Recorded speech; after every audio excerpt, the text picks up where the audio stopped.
Nothing in this program should be considered investment advice. It is for educational purposes only. Please hit pause and read this disclaimer in full. For U.S. investors that are just blindly following this modern portfolio theory, this is probably the greatest risk that I have seen in studying history and anything that I've walked through in the past 28 years.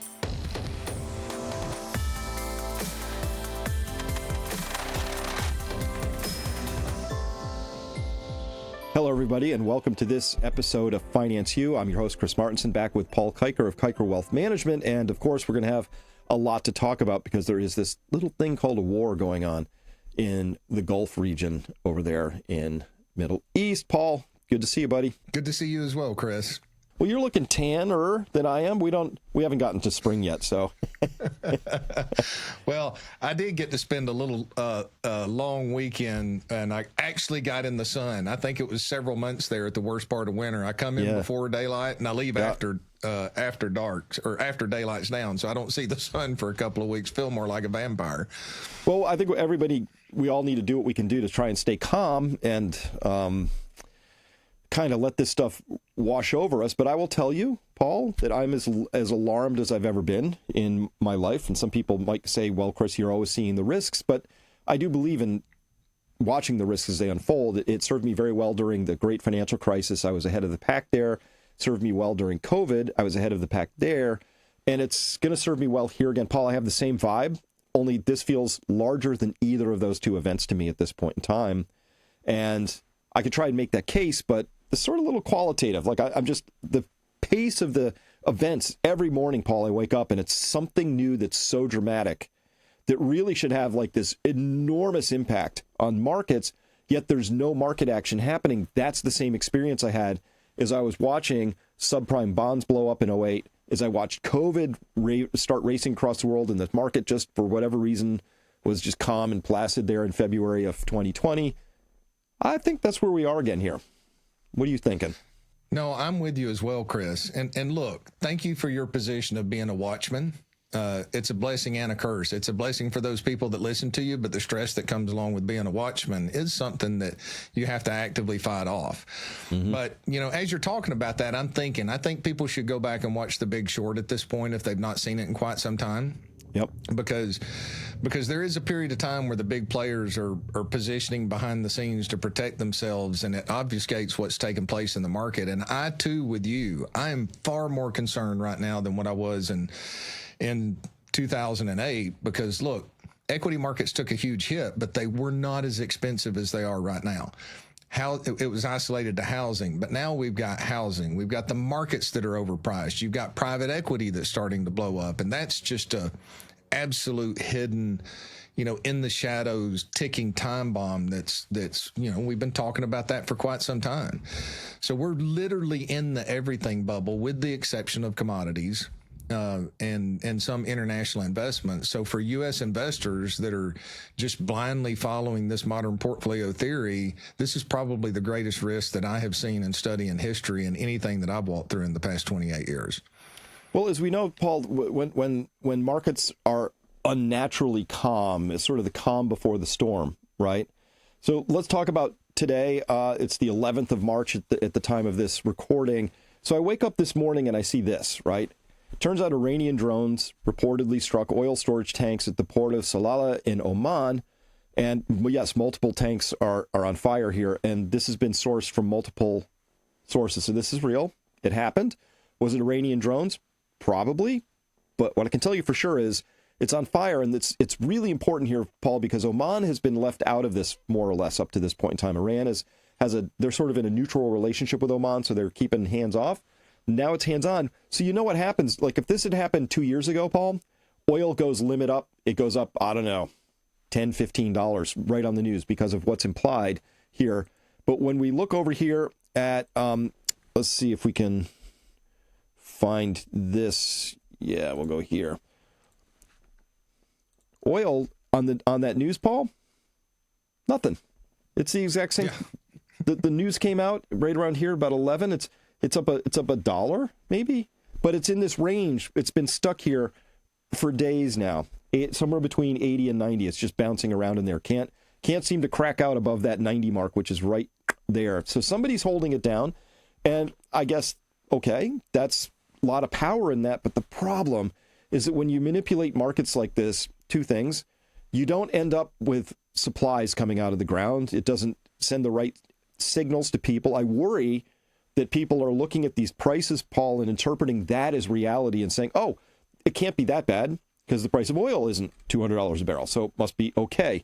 It's clearly not okay in the trajectory of the war over there. And then the second thing that happens is eventually people find out that those are fake prices and that there's no delivery on the back end of those contracts. And then you wreck your markets. So they are literally risking destroying U.S. capital markets as a useful thing, a vehicle, because how can you trust something that, sets a fake price and then won't deliver when you demand delivery? I think that's what's coming. I understand why they do it for optics, political reasons, narrative control, all that. But when you treat markets badly, Paul, I think you end up breaking them. So I'm worried that the United States is going to suddenly lose its premier sort of position as the world's financial center. Right. And for good reason. Well, it's dishonest scales. What the market is supposed to be is a forward pricing mechanism. So it's supposed to be all-knowing, where all the players in their different positions are taking their positioning, and it's supposed to be anticipating 6 months ahead what takes place. That's what we have been taught in the education of the markets. That was the reality for a period of time. But we also have some warnings and some types and shadows or birth pains. You take silver for a while. The question was it manipulated for a long period of time? And then all of a sudden, this price just breaks free and skyrockets higher. Well, that's the same thing that we run the risk with in oil, and it doesn't give the market time to reposition and shield itself, or investors to shield themselves ahead of time, if you have this hidden hand for political propaganda purposes that is actually keeping its hand on that ball and holding it down, which makes it a whole lot worse on the citizenry of our country when they do lose control. And they will, if Iran has the capability to continue, like they said, they're not backing down. If they have the capability to continue to keep hitting these major points, the port, right? I mean, that's where you bring it to store it, to get it shipped out. So, I mean, this is an unbelievably risky environment right here. And the market's whistling Dixie through the graveyard, absolutely complacent because of certain levers that they're able to put apparently a hidden hand on. Well, it's oil is there's three big things we have to worry about in the Gulf region, right? Oil is the one catches all the attention. But crude oil came out of there. Also, refined products came out. So it was about 15 million barrels of crude, unrefined, and then the refined products, which could be gasoline, diesel, naphtha, stuff that comes out of the refinery. Second would be natural gas, LNG.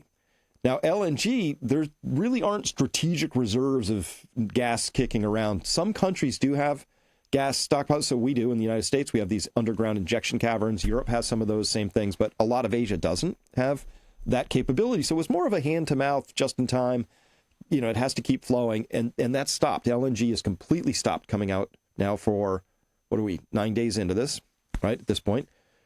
And already we're seeing huge problems with that, and a lot of scrambling because there wasn't that much extra capacity. That's 20% of the world's LNG is gone, and it's gone for 9 days now. If that goes on for just a few more days, you're going to see countries starting to do triage. Meaning Germany, I know what their triage plan is. If they get below a certain critical level in their gas supplies, they shut off heavy industry first because they're heavy users. And they kind of peel it back until finally the last thing they're defending is residential because they don't want people getting cold in their homes, right? But they're going to have to make that same sort of triaging in all sorts of Asian countries like Japan and Taiwan, Korea, etc. So they're actually scrambling pretty hard right now. And then there are all these derivative products that we didn't know anything about till, how much sulfur and sulfuric acid comes out of that region? Critical amounts. It goes into all sorts of products. Helium? Yep, turns out helium is a byproduct of the LNG process. We freeze the gas down. That's how you get it to turn a gas into a liquid. You make it super cold. And that's minus 260 degrees Fahrenheit. And the gas that's left on top, which didn't freeze yet, is helium. So they skim that off. That goes to South Korea. They do what's called a 6-9s manufacturing process on it and get it to a 99.9999% purity. And then that goes into Taiwan's chip making and also South Korea's chip making processes. That is now stopped. So they're scrambling to try and figure out how they can do that. The point here is that we're seeing all sorts of derivative things, second order, third order effects, hard to get our hands around it. But the idea that the stock market would say, it's not really that big a deal. Here we can see, this is the S&P sort of rounded off a little bit here. But since this thing started in March, that's the total activity right there. Not even as bad as the tariff tantrum back here, what was that? February through April of last year. This just doesn't make any sense to me. Like, no, somebody's not discounting anything. They're not in the story. Well, and to be fair, I completely understand why investors are complacent right now. One, they're fully bought into passive, and if you're fully bought into passive, the large majority are, the largest majority, then it doesn't matter if there's nukes in the air and you know that they're going to land in exchange. The rules of that strategy are you're passive, you do nothing. The second thing in addition to that is every time the market has started to roll over, especially in the tariff situation, Trump goes from short-term pain.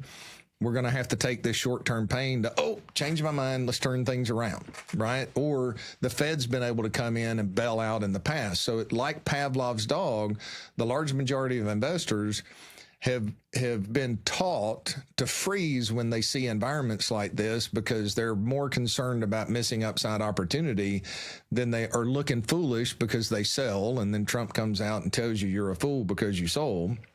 Or your neighbor tells you you're a fool because didn't you know the Fed was going to bail us out? So investors have been trained, unfortunately, to do nothing in environments like this. And hey, there are periods of time where it makes sense to do nothing, right? But this is not a period of time where you want to be, you don't want to let fear and emotion take over completely. You need to make logical decisions, but you have to make a decision. Hey, what's worse? If this continues and things come apart and the market goes to a catastrophic event and we're down 30, 40, 50% and it ripples across the economy, is that going to impact you in a lot more damaging way than having your feelings hurt? If this does settle down, we're concerned over nothing. Let's say the hidden hand stops and Iran agrees to stop, Trump agrees to stop, and we go back to holding hands in the world at that point, and you miss 5% upside potential. Even if it's over right now, there's damage that's still going to continue to work through the economy. And private credit is still an issue that's going to work its way through, and we're really going to find the reality of that over the next 12 months. That's the problem. But people aren't thinking critically at this point in general. I'm just talking in general. Well, I agree totally, and I understand the complacency because, of course, the Fed always steps in and prints whenever they have to. So the idea is, well, they're going to have to print here. The problem is that the Fed, I think, has... So one of the things the Fed can't do is aggressively print while inflation is raging. Right.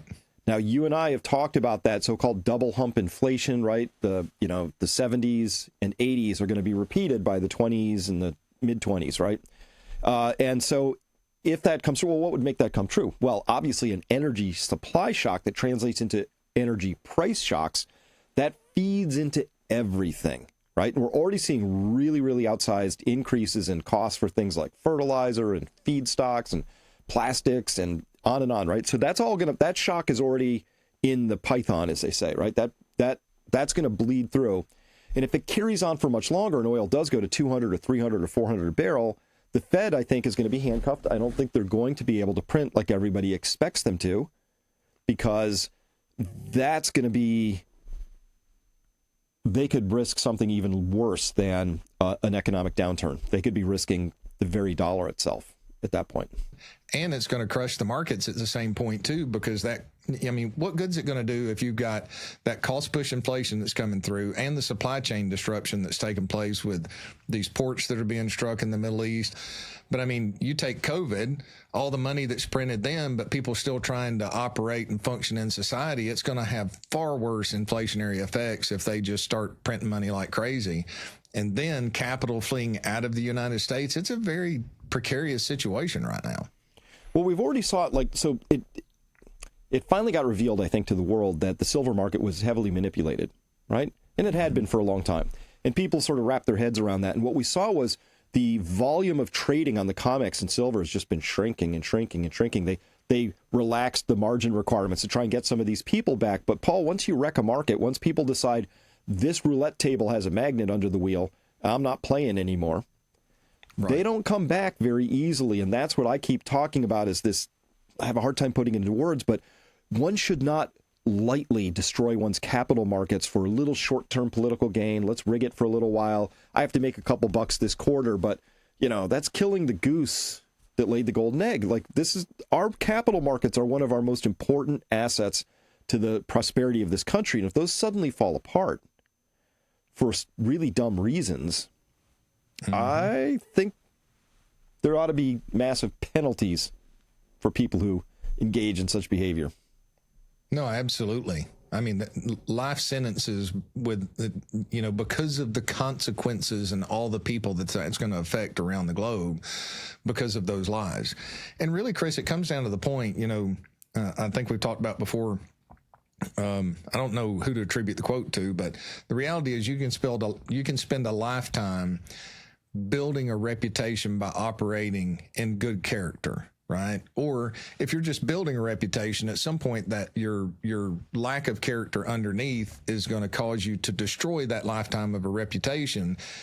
And then you may not have a whole lifetime to rebuild that. So we've had all of this period of time where the U.S. used to, hey, our markets were liquid, our markets were honest, our markets were held to a good standard. That's what we built upon in the past.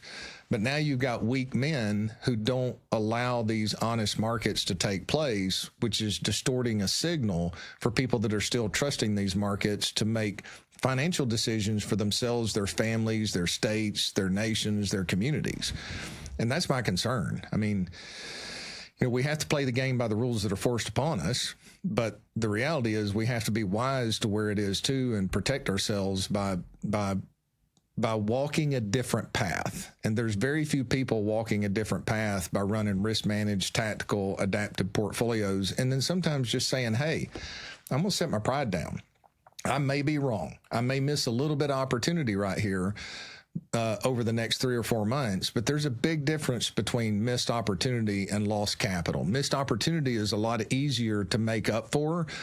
Lost capital is a lot harder because a 50% decline in the market means you have the arithmetic of a loss. You have to make 100% to get back to even. So let's say you got $1 million in your portfolio, you lose 50%. Now you've got 500,000. 50% return gets you back to 750. You have to have 100% return to get back to even. So, I mean, that's a decade. That's one of the reasons why you look back historically, it's highly likely that we have a decade of zero returns in the S&P 500 if there's any lessons to be learned from history, just from the mathematics of how this euphoria and this complacency has caused the market to be overpriced. You add other events on top of this, if we go back to that lower end of that range, that's a 70% decline. That's not outside the realm of possibility when a system that is completely financialized and absolutely running on just-in-time inventory for maximum profitability, one thing breaks, it can ripple across the whole system and take decades to recover. Well said. And Paul, when we come back, I think we're going to take a look at this. I think we have, I think Trump just admitted that they've been monkeying with the markets. And so we'll hear about that as soon as we come back.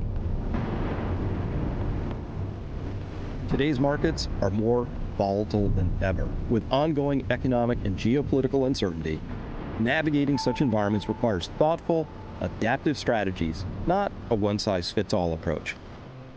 At Peak Financial Investing, Our registered investment advisory firm connects clients with experienced wealth managers who focus on active portfolio management. These professionals use evidence-based strategies designed to respond to changing conditions, not outdated formulas, but customized approaches grounded in research, discipline, and risk awareness. We believe in open, informed conversations, including discussing tools like precious metals and diversification as part of a broader financial strategy. Every investor situation is unique, and our advisors tailor their guidance accordingly.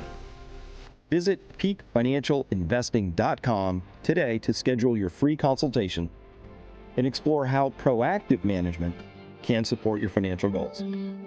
I'm Dr. Chris Martenson, proud to work with Peak Financial Investing, and my support reflects my professional views. I encourage you to take control of your financial future by making informed decisions.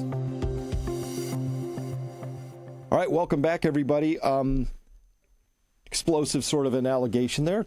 Let's listen very carefully to what Trump says here. He just said this morning. I apologize for the music. I did not put the music on here. This music is put on by the White House itself. In recent years, the regime and its terror proxies have launched attacks on hundreds of commercial vessels.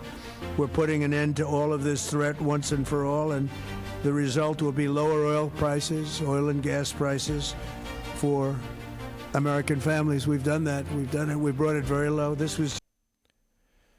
We've done that. We've brought it very low. So I don't know what he's talking about, because oil is basically up close to 50% from where it was before somebody made the decision of choice to attack Iran.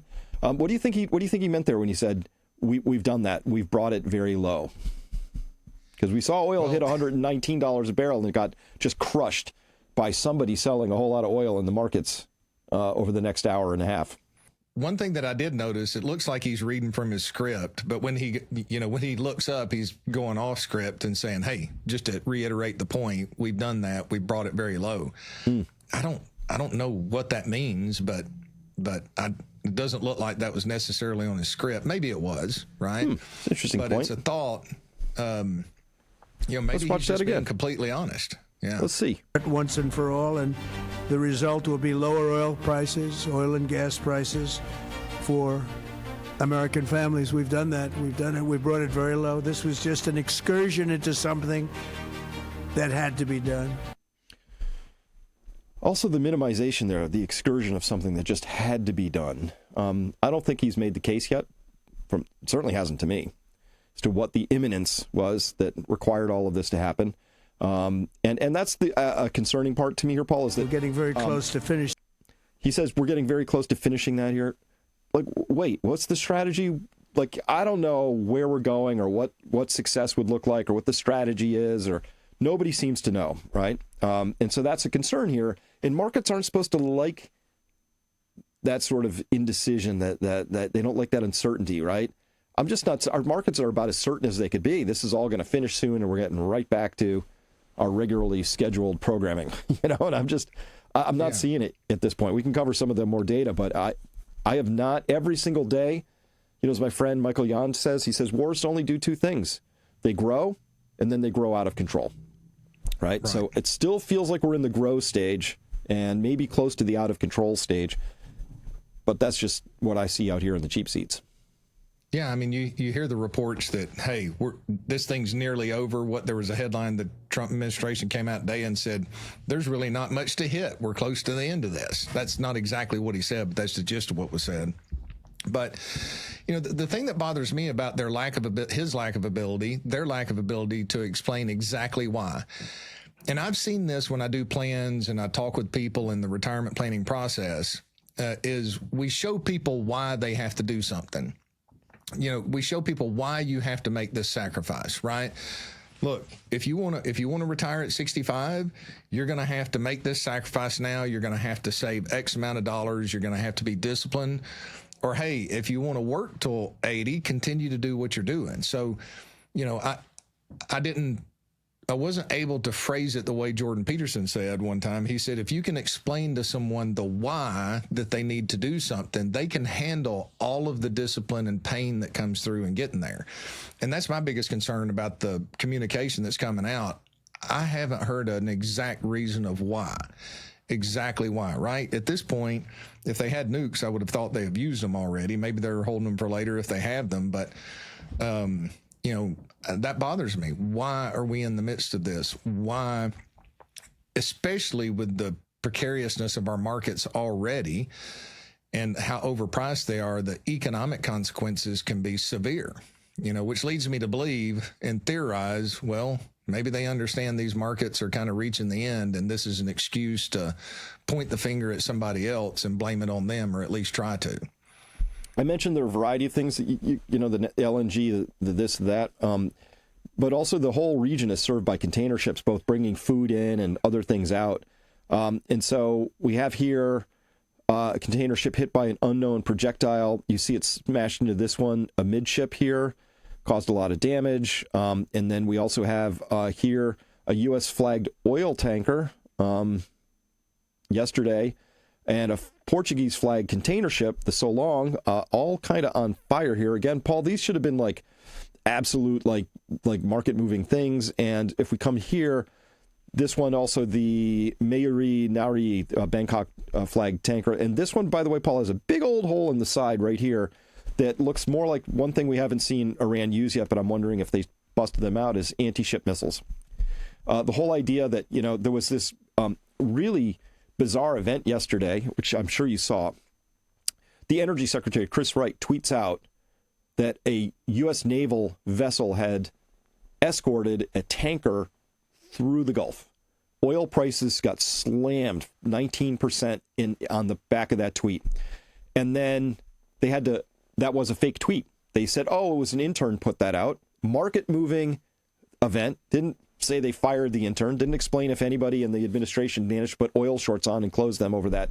That was a market moving tweet. And it was wrong, fantastically wrong, right? And Iran immediately came out and put out a tweet that trolled us, so this whole thing's kind of being running kind of fun, but in a funny way. But we have, imagine the lack of controls you have when you accidentally send out not just a market-moving tweet, but one that is so fantastically geopolitically laden. This idea that a naval boat had escorted, a U.S. naval asset had escorted a ship. It speaks to a really profound either lack of control, or they're just doing stuff that is worse than I can even imagine, which is monkeying with the markets to make a few bucks for them and their families. I don't know. But if I sent that tweet out, buddy, I'd have SEC lawyers knocking on my door. Oh, my goodness. You think about the restrictions that we have sometimes, at least from my side, being licensed on what you can say and what you can't say. I mean, yeah, you're exactly right, because it doesn't fit their narrative, unfortunately.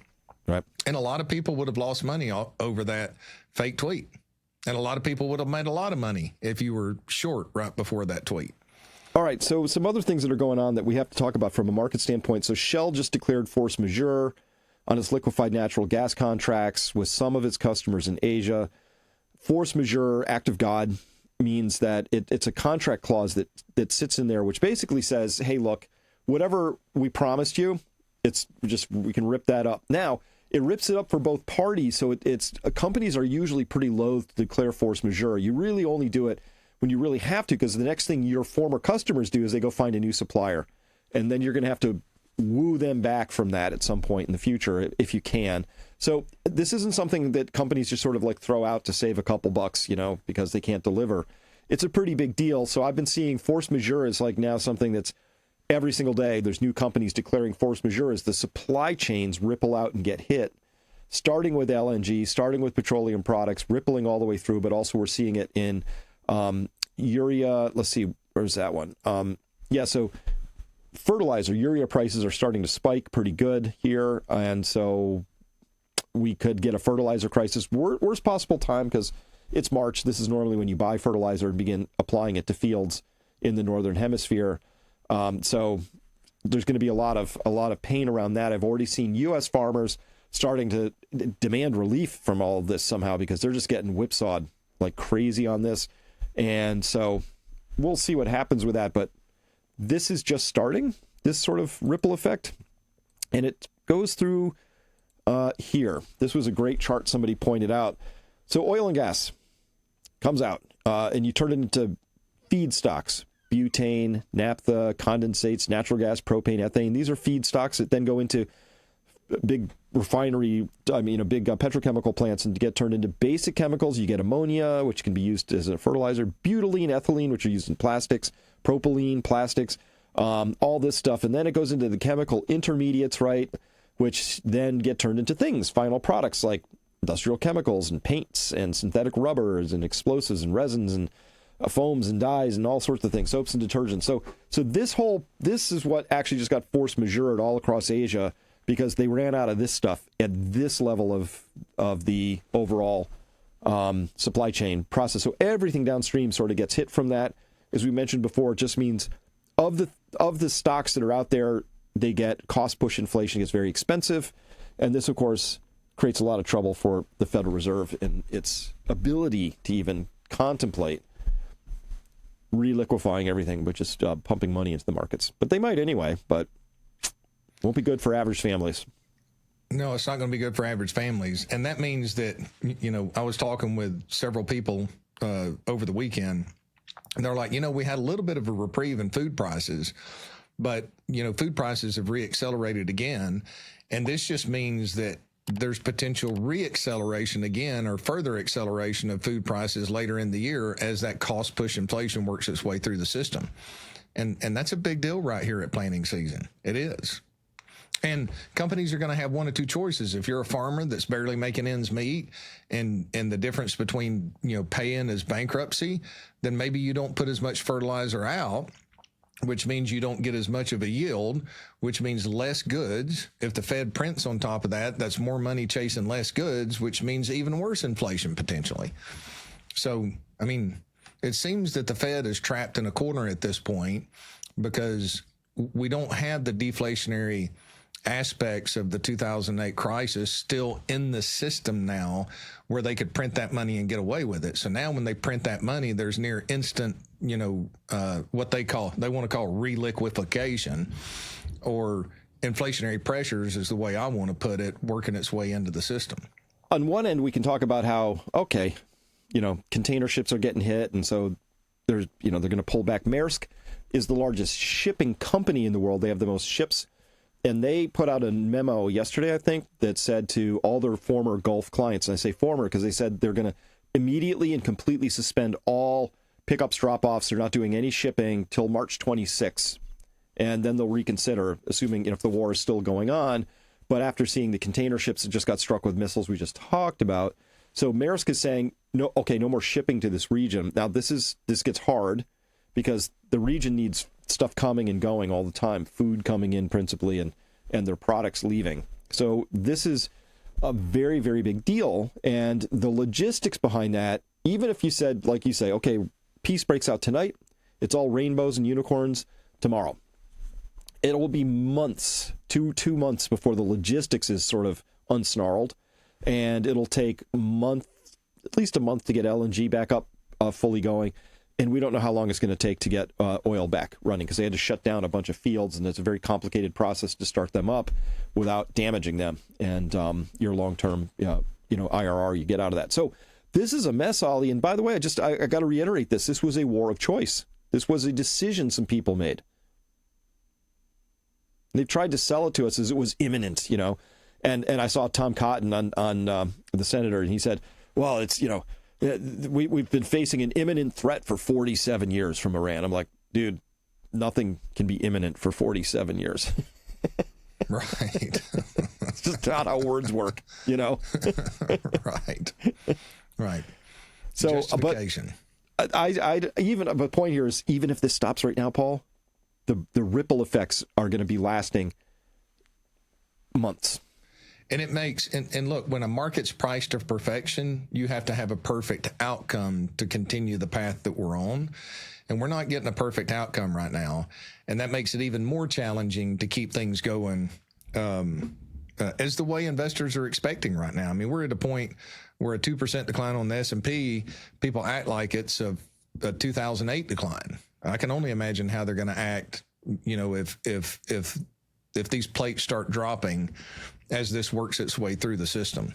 So the big concern I've had is that, what if the rest of the world, like China and Russia principally, but India too, a lot of Asia, say, look, United States and Israel, this was kind of a war of choice, but we're going to have to bear the consequences of this, right? And so to the extent that we're just sort of like saying, oh, well, it was all about us. We wanted to do this, so we did it. Everybody else has to eat the consequences. My concern, Paul, has always been that what if those other countries go, well, we don't want to trade with you anymore. You've just made it too difficult to do business with you. What would happen? And I think we saw the first hint of that come out in the news this morning. And if it's right, Paul, I think people need to be ready for the pain hasn't even really started yet in this story. So as soon as we come back, we'll talk about that. Markets are facing heightened uncertainty, and thoughtful portfolio management has never been more important. If your current strategy relies solely on passive investing or diversification without active oversight, it may be time to consider a different approach. At Peak Financial Investing, we connect you with experienced wealth managers who actively manage portfolios using disciplined, research-driven strategies designed to adapt to evolving market conditions. Our focus is on helping clients navigate volatility with clarity and confidence. While no investment strategy can guarantee results or eliminate risk, we believe that preparation and active management can make a meaningful difference over time. Visit peakfinancialinvesting.com to schedule a complimentary consultation and explore whether our approach aligns with your goals. I'm Dr. Chris Martinson, and I am proud to support Peak Financial Investing. This is not a guarantee of future performance, but a call to take your financial planning seriously. Again, that's peakfinancialinvesting.com. Investing, of course, involves risk, including the potential loss of principal. Past performance is not indicative of future results. Please consult with a qualified advisor before making investment decisions. All right, welcome back, everybody. So this is actually, Paul, this is one of the more concerning things I've seen. So, I went down to Panama to go see everybody coming out of the jungle for when we had the migrations happening a couple years ago. I'm no Panamanian expert, but I did take a trip right up the Panamanian Canal and got to see all the infrastructure. It's really impressive. This is, of course, the artery cutting through Panama that connects the Pacific and Atlantic Oceans, and there's a whole very complicated piece of engineering. Really cool story, but ships come in, they go through a series of locks and then back down again, and they pay $1 million a trip. And it turned out that China was operating a lot of the logistics companies because China's very good at logistics, and so that was then.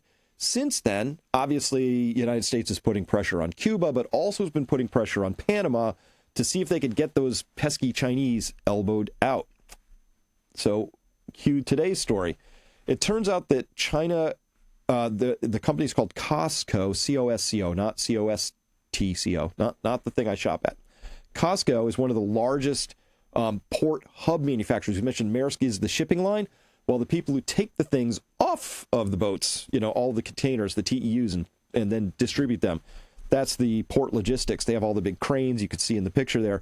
So it turned out, local medias are reporting down there that Beijing warned of a heavy price if Panama forced the takeover of the facility from Hong Kong conglomerate CK Hutchison. They did that. And here's what happened. This is from Bloomberg. The article reads, quote, China Costco Shipping Corp suspended its services at Panama's Balboa port, huge port. A local media report said after Beijing warned of a heavy price for the Central American country's forced takeover of the facility from Hong Kong conglomerate CK Hutchison Holdings Limited. The state-owned shipping giant announced its decision to halt all of its departures and arrivals at the port in a notice to customers dated March 10th, yesterday.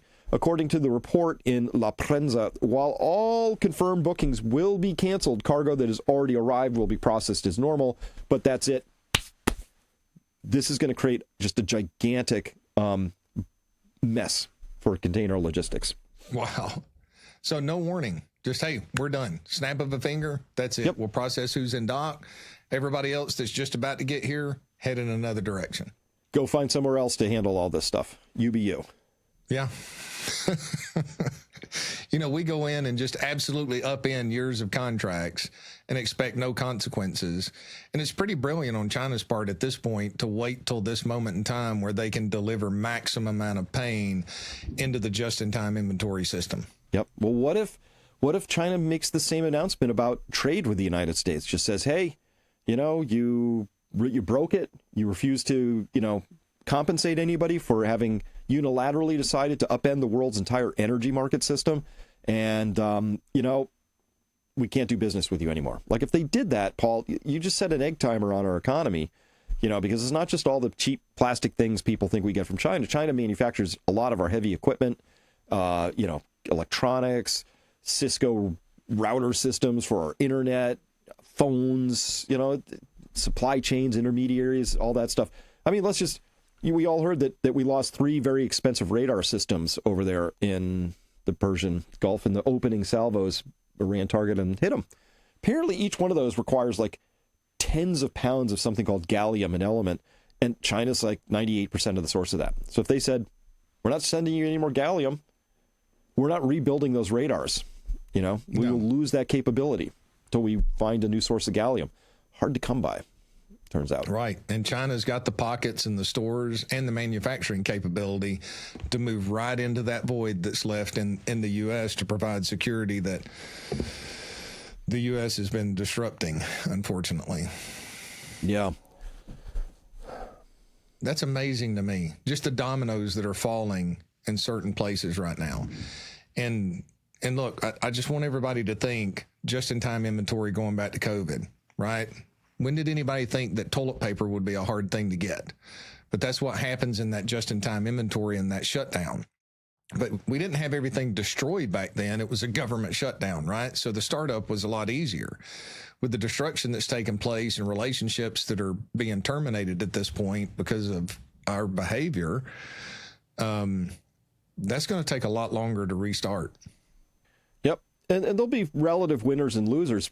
Surprisingly, the big winner so far is Russia, because we immediately lifted all the sanctions and all this stuff and allowed India to buy oil. And it turns out Russia is going to, a resource-rich country is going to probably do pretty well unless it decides to withhold those resources for same reasons we're describing here.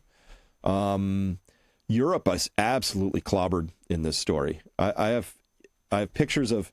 So when 20% of the world's LNG is taken offline, there's no extra 20% capacity out there. There's no... Australia doesn't dial up its production. When you have an LNG plant, it's kind of operating at full cycle because it's a very capital intensive thing. They need to be operating all the time anyway, so you might as well just keep those things running. It's not like we have spare ones. We'll just got a couple kicking out. Let's just dust them off. We'll get those going. So what's happening is a mad scramble for LNG cargoes. And I can show you, there are pictures of tracking these ships heading towards Europe, and they go the other way because Asia outbid them, because Taiwan was willing to pay more, because Japan wanted it more. Oof. And they just U-turned and went the other way. And I've seen a lot of shipments do that. So what's happening is there's a mad scramble for this stuff. Europe is absolutely at exceedingly low levels of gas supplies, and they need lots and lots of gas to come in. And the U.S. will supply, I suppose, what we can, but I don't think we can make it up because they got a lot from the Middle East as well. But it doesn't matter because it's a global market. You've probably heard people say this kind of stuff. Oh, it doesn't matter, Chris. We only got 2% of our oil from Saudi Arabia. That's not how oil markets work. We might only get 2%, but oil's price is set at the margin on the open ocean because people are competing for things. And even if we only had 2% from there, it doesn't matter. China will begin bidding for whatever they can get their hands on. Everybody will be bidding for whatever they can get their hands on. The price will go up. Ours will go up. It's irrelevant whether we got 0 or 1. It doesn't matter. As long as we have an export market, and we do, we're subject to international forces. And that's what they're monkeying with here. It's just try and crush all that down. Good luck. Yeah. Yeah. And there's so many pressure points that China can apply, right? If they get into a bidding war, just openly sell our treasuries, make it harder for us to raise capital and use the proceeds to outbid us on the other side. I mean, That's not a good position to be in. Hard to make sense of it all because it's happening so quickly. So I don't know what you can do besides just, be ready, react as appropriate, have stops, have limits, know, if the narrative doesn't quite hold out, or, the Wile E. Coyote moment happens, you definitely want to be sure that you're responsive to that and preserving capital as we go forward. But it's going to be really hard to figure all this out. And we're going to have to just see how things unfold, Paul. Because I can't predict, for the life of me, I can't even predict what happens when you cut off naphtha from a whole bunch of petrochemical plants. Like, what happens next? Don't know. We're going to have to find out. Yeah, you're right. If it continues, we're going to have to find out, and we're going to experience the pain of whatever those consequences unfold. And more so for those investors who, those individuals that are just not prepared for it in any way and don't have resiliency. And that kind of gets back. Look, what can we do as investors, or what can we do individually right now? I think I talked about it last week, and I can't stress this enough. Make sure you've got adequate emergency and savings funds, and have them in the safest place that you can, right? I can't give open advice. You have to be prepared for metals if we have a major liquidation event to go down. But you want something that has no counterparty risk, that tier 1 asset, or what was it you called it, Chris? It was a tier 0 asset. Tier 0 asset. I can't believe I didn't remember that. And look, get you some food. Get some food on hand, because if there's supply chain disruptions and this expands out of control and we end up into, a logistical World War III, you can be in World War III without bombs going all over the world just from a logistical supply chain standpoint. What's it going to hurt? So what if somebody makes fun of you? You got 3 months worth of food and they go, oh, you're a prepper? Well, I go back to COVID, and I had a few friends of mine that came over to the house, and I had extra stockpiles of toilet paper and paper towels and things like that. And they made fun of me, and I smiled the whole time. And I said, there's going to be a day in the future, potentially, that you're going to need some. So, and of course, what happened? I had those same friends that made fun of me call and say, hey, we can't get any toilet paper. How much you going to charge me? I'm like, well, I'm a good friend, so here you go. But, the point is, be resilient. You've got enough warning. And I know you guys are probably sick of me saying this. The prudent foresee danger and hide themselves. And that's so important right now. Now, what's the worst case scenario? You go stock up on a little extra food in a matter of where you can rotate through your shelves. You buy some long-term freeze-dried food before everybody else is deciding to do it. Hey, that's 50 years of security that you have set on the shelf. That's 3 months that you have in there. You rotate through that, right? So, hey, worst case scenario, we get sunshine and rainbows on the other side of this and you don't need it. Well, that's extra savings, right? You can build that back down. I'm not a big believer that you should build it down. I'm just saying worst case scenario, you build that down.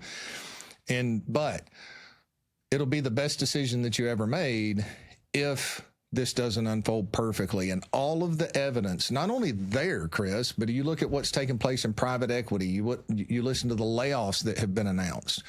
Is it really because of AI, or is it just easy for a CEO to blame it on AI, when there's other factors that are in there? What if you lose your job? What if you're retired? Okay, you're set, you're in a good shape. What about your extended family members, your kids, your grandkids? There's a point where making good decisions and being prudent. So I can't stress it enough for people out there right now. Be prudent. Be prudent. This is not a time to speculate and be a hero. Build yourself a solid foundation where you have some wherewithal, because if this continues as it's going, it's easy to see the outcome of very tumultuous times. And the better prepared you are, the easier you're going to come through it. We're all, if this gets worst case scenario, nobody's going to come through unscathed. The question is, how much damage do you take? There's a difference between a cut that you have to put a Band-Aid on and a cut that takes both of your hands off, and for the rest of your life, you're handicapped from that standpoint and never able to fully recover. So I can't stress that enough. Sit down, make a list. Take the time to sit down and make a list. Okay, what do I need to get through the next 3 months? How much money do I need to have set aside safely if I lost my job or if something happened economically, where I can cover my necessities? Don't get yourself in a situation, if you have a mortgage, where you can lose that, right? If it's so bad that 24 months worth of emergency funds, you exhaust yourself through that, and then you end up losing your house, well, you know what? You were the last person standing. Keep your head up because you were prudent. Don't be the first person to go down. So, there's nothing wrong with being prudent in a period of time like this. And the prudent foresee danger. And if you can't see danger on the horizon right now, I'm sorry, you've got lying eyes. I'd ask the Lord to help you to see the truth and remove the scales from your eyes, because we are being warned right now. We're being warned. You're warning people, Chris, as a watchman, and everybody has to make the decision that they can as best for themselves. Now, I wouldn't go bar myself into oblivion to go do all these things. That's not a recommendation. That's not necessarily resilient. But if you've got resources set aside, implement those in a manner that, hey, worst case scenario, you get made fun of a little bit by your friends. Hey, I was prudent. Best case scenario, you're there in a position to where first you can protect and care for yourself and your family, and then you have the opportunity to be a blessing to the community around you. Indeed, and I'm going to have to bust out one of my old saws when it comes to this topic, which is that, Paul, in a true emergency, anything you do to prepare beforehand feels like a complete overreaction. And in hindsight, you realize it was a complete underreaction. That's the territory we have to sort of navigate, because it feels completely like, oh my gosh, I'm just freaking out. I'm just being a nervous Nelly. I'm overreacting, right? But of course, when you look back, you're going to realize, no, you probably could have done more, And look, if these are things that you're going to use anyway, having some of them extra on hand, I don't understand why it's somehow shameful for me to do that, have a deep pantry, a deep cellar, when we expect the government to do that, right? Can you imagine if FEMA said, oh, we forgot to put food in warehouses and cots for an emergency? We'd go, well, then you failed at your job. How is that any different from me in my own household? Why should I be somehow just exposed and vulnerable? Because I think the deal is I'm supposed to just trust that the government has my best interests at heart. And again, if people haven't figured out your government doesn't have your best interests at heart at this point in time, I don't know what else to say. Go back to praying that the Lord will remove the scales from your eyes so that you can see, right? Yeah. I mean, sit down, what is it Peterson says, sit down on your bed and ask, what can I do to make my life better? Mm-hmm. That's a form of prayer. And look, it's easy to be consumed by fear. Don't let fear consume you. Feel it, but squash it down and think through logically, and then make your list the night before you go to bed. One of the things I've done in the past, and this has been a good test that has served me well. Of course, I believe in prayer, so I go to bed the night before and I'm not sure, right? And I feel fear. So I'm like, okay, Lord, I feel like this is what I'm supposed to do. When I wake up in the morning, if I'm on the right path, increase my conviction. When I wake up in the morning, if I'm missing the mark, completely take the concern and conviction away from me. And I've had it come out both ways. And I made the right decision both times at those extremes. Make your list, prepare let yourself have the courage to imagine worst case scenario. And that doesn't mean you need to act now, but what are my decision lines? What I call them decision points. What is the trigger? This event happens, I do this, okay? Like for me, it's easy in the portfolios because when I look at things, if this position crosses this line, poof, that's the sell point.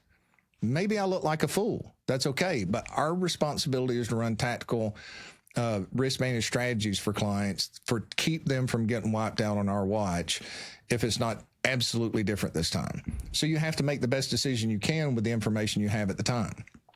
6 months from now, we'll look back and go, we should have done this, or we should have done that, or we did this and that was right, or hey, maybe I was a little ahead of myself, but guess what? Now, what's the fruit of the decision that I made if I'm 6 months back and we get sunshine and rainbows on the other side of this? Well, hey, now I'm rotating my stocks. I never have to worry about going out in the future. I'm going to always have 3 months worth of food on hand. And guess what? That's a part of my lifestyle and I'm resilient. I've got this emergency fund over there.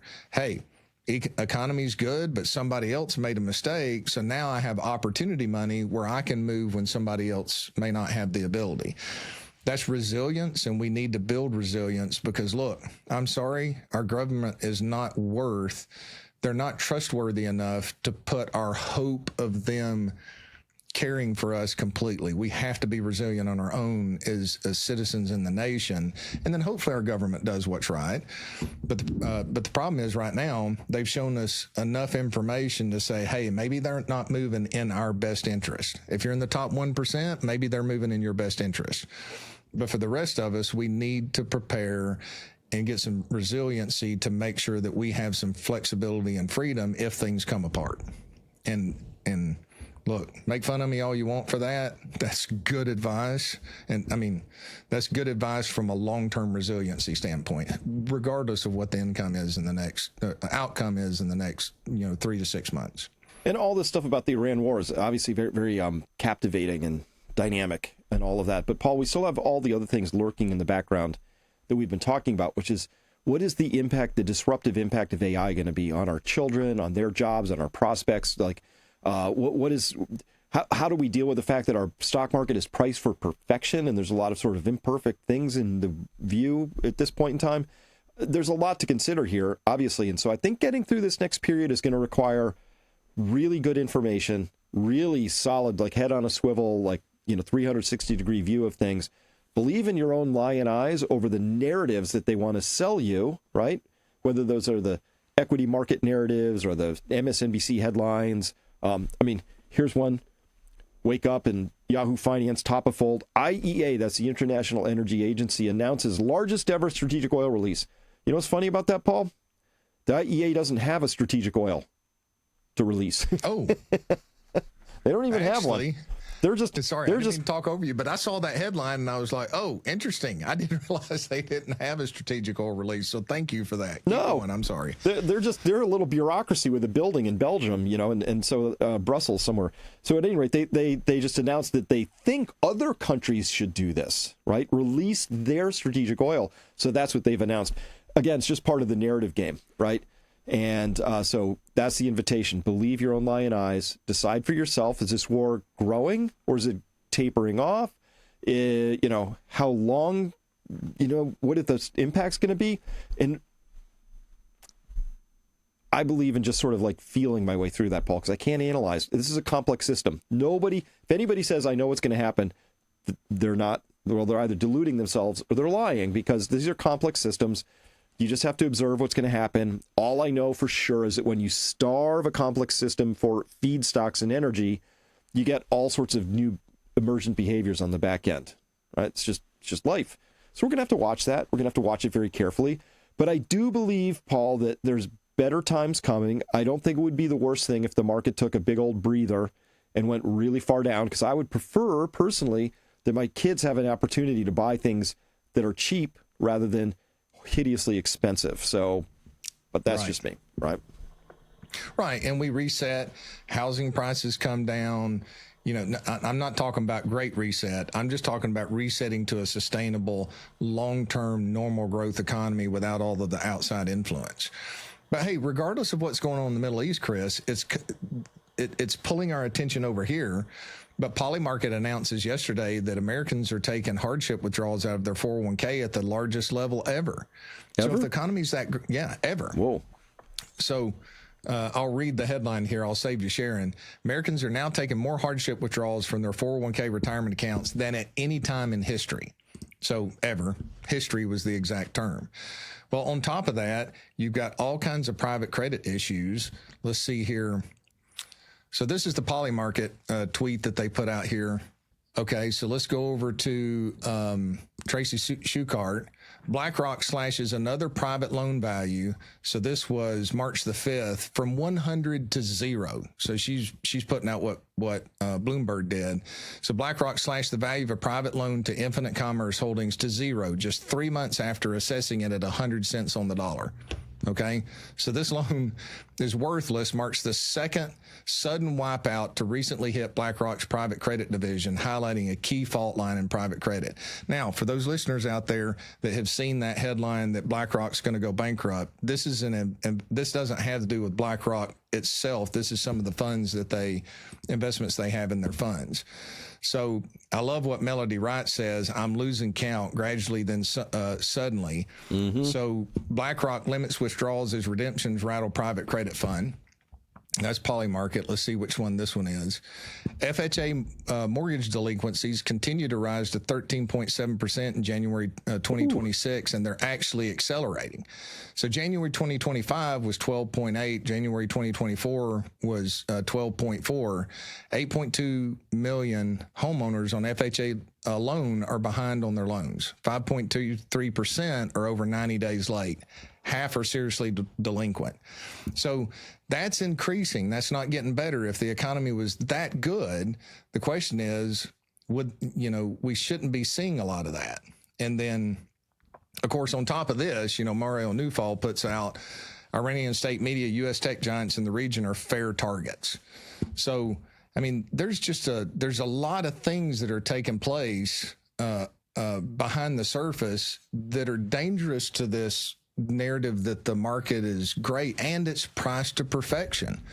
I mean, it really is. I mean, I can go back and show that price to earnings ratio chart in a minute, but just to get back to a fairly valued market, it's a 50% decline. Okay. Just to get back to an overvalued market, because we're so extremely overvalued on the S&P 500, is a 30% decline. And assuming earnings hold up, if we get to an undervalued market, which we saw in the 1970s with the similar problems that we're having right now, okay, that's a 70% decline.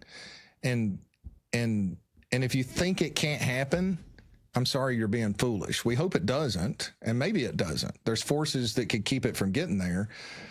But the reality is that's the mathematics of the risk associated with where we find ourselves in the market. So this is a dangerous time. You got to be prudent. Maybe we'll just turn Japanese and have the Federal Reserve buy our ETFs, right? So it's always worth remembering, Paul, that there are unthinkable things that will probably be thought when the time comes, right? And right. But again, the purpose of a market is to be a price discounting mechanism and also to connect capital. And it's supposed to send signals out there, right? So if there were two banks in town and one of them had to offer me 12% and the other was offering me 4% on a savings account, there's information contained in that, right? What's the 12% bank doing? Must be pretty risky for them to have to pay up so much to attract capital like that. So again, anytime we take our markets and they become just price setting arenas, right? Where the Fed decides what the whole yield curve should look like, or the Bank of Japan does that, or they decide that maybe markets, it would be awkward if they fell today, so we're going to do whatever we can to keep them propped up, or this is the right price for copper or oil or silver or gold. That when they do that, they create these distortions, Paul, that ultimately make things over the long haul worse, not better, right? So weirdly enough, we're coming into this whole thing with oil in the Middle East with the United States having publicly announced a year ago that we're entering peak oil as the twilight of our shale play is now hitting. It's not fantasy anymore. It's not fan fiction from peak oil doomsters. It's from the EIA, the Energy Information Agency in the U.S. This is reality. I would like our markets to begin to reflect reality, because what did Ayn Rand say? You can ignore reality, but you can't ignore the consequences of ignoring reality. We're trying to ignore reality here by pretending as if the narrative, the price narrative, is actually the only one that matters. And of course it does matter, but it's not the only thing that matters. And so I think, we have to get back to some sense of reality here at some point, which may come courtesy of China saying, oh, here's the reality. We own all the supply chains for all the stuff you need. We got those, Right. We forgot to build those. Yeah. For maximum profitability. Yep. All right. Well, you got anything else today, or should we leave it there? No, we should leave it there. I will say we're very, very close to an official long-term sell signal on the S&P and the NASDAQ. Like, it could happen officially at the end of the month if price action continues the same. Now, that doesn't mean that we're going to wait till the end of the month, but when we're in this position. But typically when that happens, I will tell people, hey, we're officially on a full defensive stance, and we're very close. There's times where we've gotten here before, and it goes on for a little bit longer. But our decision points are in place, and will not hesitate to act as information comes along. And more than likely, that's going to be defensively to protect capital. Well, I'm glad you're there doing that, and I'm really glad that you can serve the clients the way you do with the risk managed approach. For anybody who might be interested in working with Paul and his team, please go to peakfinancialinvesting.com, fill out a very simple form, and within 48 business hours, somebody from Paul's team will get back to you to schedule the first of 3 sessions together, an introductory call, and then a planning call to get through that. And then if it progresses from there into a recommendations call, and then if that all seems to work, I guess at that point you would say, oh, let's work together if that knits together. So peakfinancialinvesting.com. With that, Paul, thank you so much for your time today, and go get some more sun. Looks good on you. Well, thank you. I'm looking forward to getting some this weekend. So for you and everybody out there, may the Lord grant us all wisdom, insight, and discernment for the days ahead. All right, with that, bye, everybody. We'll see you next week. I'm sure it'll be an action-packed week. We'll have lots to talk about then, too. All right, bye for now.